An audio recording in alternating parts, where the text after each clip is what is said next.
In John chapter 5, verse 16, we're told flatly that the Jewish religious elite wanted to kill Jesus. And we're also told why. It was because he had healed a sick man on the Sabbath. Now let me get this straight. The religious leaders wanted to kill Jesus because he healed a man who had been sick for 38 years on the wrong day of the week. What am I missing here? Now I know that Sabbath-keeping is an important thing with God. You can't read past the second chapter in the Bible without discovering that he's so serious about it that he personally modeled it. But it's also clear that God meant Sabbath to be a blessing to us, not a curse. In fact, Jesus said the Sabbath was made for man, not man for the Sabbath. God gave us the gift of one day out of every 7 set aside purely for spiritual renewal, physical rest, relational restoration, emotional recovery, and intellectual recalibration. So, how did something so good for us become so twisted? Well, like everything religionists get their hands on, Sabbath had been embellished with layers upon layers of regulations God never intended. And they exploited these rules as a means of exercising control over people. And that's the key word, control. Everything Jesus did threatened the control the religious leaders were attempting to hold over people. That kind of control is a bad thing.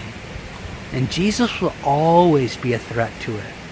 I know because he came after it in my life. Now please don't get the wrong impression. I love my birth family. But all families have some measure of dysfunction, and one of the symptoms of ours was that we could never seem to get anywhere on time. And I clearly remember being dropped off late again for baseball practice one day when I was about 9 years old.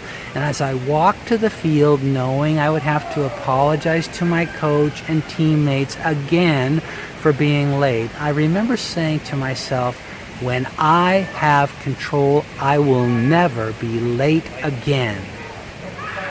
And that vow set in motion decades of drivenness and controlling behavior that eventually would bring me to the brink of losing my marriage, family, health, and ministry had not my loving Lord squared off against it in my life. All those years before, I had given place to something that was ruining me along with everything and everyone I loved. The control I had become so proud of exercising was really a spirit that was controlling me. It's a long but beautiful story how Jesus confronted and set me free from the spirit of control that I won't take time to tell now. But if the little I've said sounds at all familiar to your own life, please, dear one, don't wait another minute. Come in prayer with humble repentance to the one who is ready to release you from this bondage, and invite the Lord of the Sabbath to bring rest to your soul.